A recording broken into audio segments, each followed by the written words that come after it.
Bonjour à tous, j'espère que vous allez bien. Aujourd'hui, je vous donne les avantages et les limites de la mise en place d'une démarche Lean dans votre entreprise.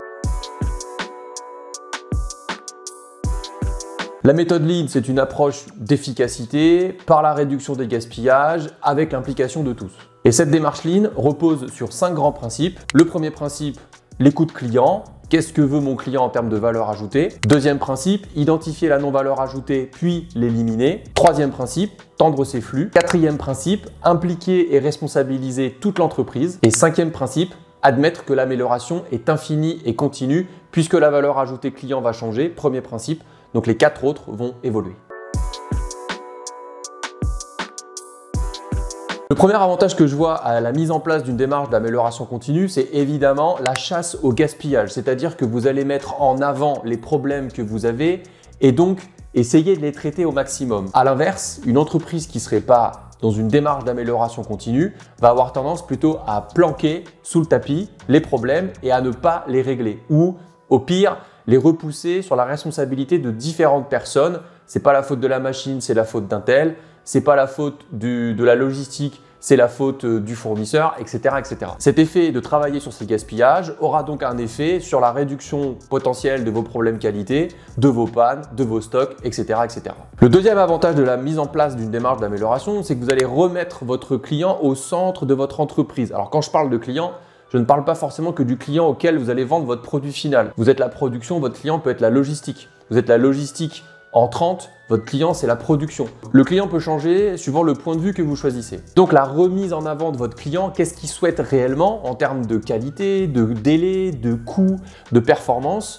Ça c'est hyper important dans une entreprise de bien remettre au centre les attentes de ce client. Troisième avantage, le fait de mettre le client au centre et de réduire ses gaspillages ou du moins de les chasser, c'est une efficacité opérationnelle. Ça va se voir sur le bilan de l'entreprise à un moment donné. Votre cash flow sera peut-être mieux géré.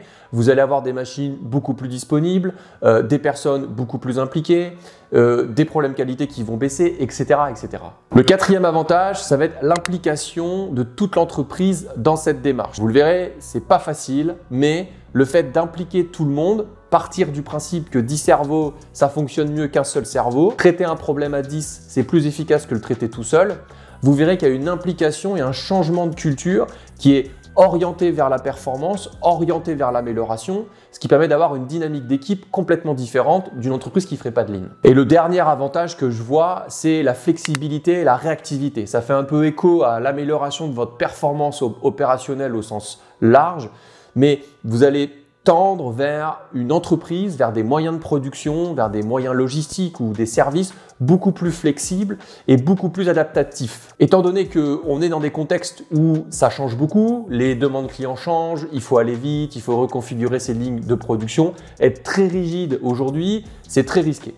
Et donc le fait d'être dans une démarche d'amélioration continue vous-même aura certainement des effets de bord sur vos clients, la perception de votre entreprise par vos clients finaux, la perception de vos fournisseurs et ça va peut-être du coup donner envie à des fournisseurs ou à des clients d'être un tout petit peu plus lean. Et donc cette flexibilité donnera également envie à l'entreprise et notamment à des services connexes, je pense à un bureau d'études ou un service achat par exemple, de se mettre aussi dans cette philosophie de réduction des gaspillages, de tendre ses flux, etc., etc. Les fameux 5 principes que je vous ai cités au tout début de la vidéo. Parlons maintenant des limites, du moins de ce qui est compliqué à traiter quand on met en place une démarche d'amélioration continue. Première limite, et c'est certainement la plus importante, c'est le changement culturel et la résistance au changement. En fait, de ce que j'ai pu constater dans mon expérience, c'est l'un des freins majeurs et ça prend beaucoup de temps à mettre en place, à changer cette culture.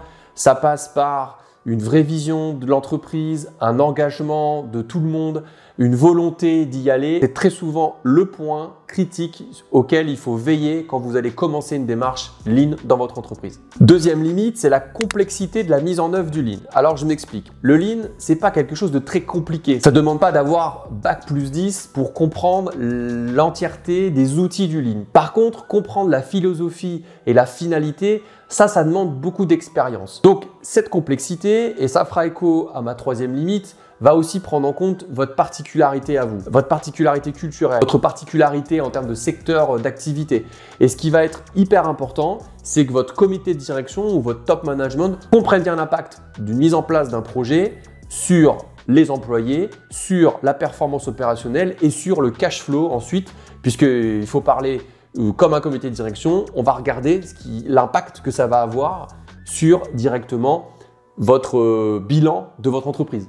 Donc vous voyez, la complexité, c'est que la philosophie est assez simple à comprendre, mais la mise en place peut être beaucoup plus complexe et doit être adaptée à votre contexte d'entreprise. Et donc, troisième limite, c'est l'adaptabilité à votre secteur d'activité. Si vous êtes dans l'agroalimentaire, ou vous faites des machines spécifiques, ou vous êtes dans le service, la philosophie sera la même, les outils ou la manière de déployer ne sera pas forcément la même.